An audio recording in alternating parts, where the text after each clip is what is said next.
homme que vient de réaliser Richard Parkes, ancien rugbyman poussé à la retraite après une blessure. Il a décidé de relever un défi hors norme, s'offrir les plus hauts sommets du monde, de l'Everest au Kilimandjaro en passant par le mont Elbrus en Russie. Et tout ça, vous allez le voir, pour la bonne cause. Le récit de Julie Lotz et Pauline Buisson.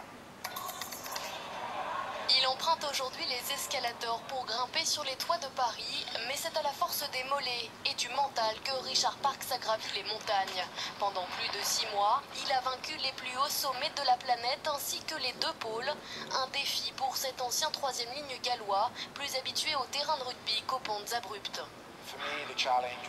Pour moi, au départ, le défi, c'était tout simplement d'apprendre l'escalade.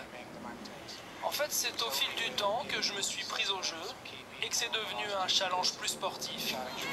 Ce pari fou correspond à un tournant dans la vie de Richard Parkes. En 2009, une blessure à l'épaule oblige ce gaillard d'1,89 m à mettre un terme à sa carrière de rugbyman.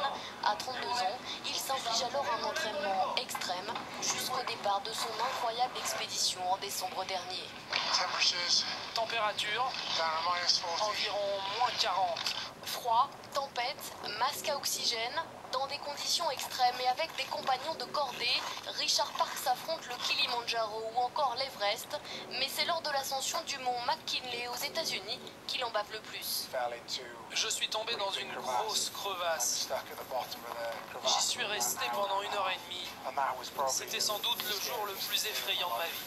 Plus qu'un simple exploit personnel, cette expédition devrait permettre à Richard Parkes de lever des fonds pour la lutte contre le cancer.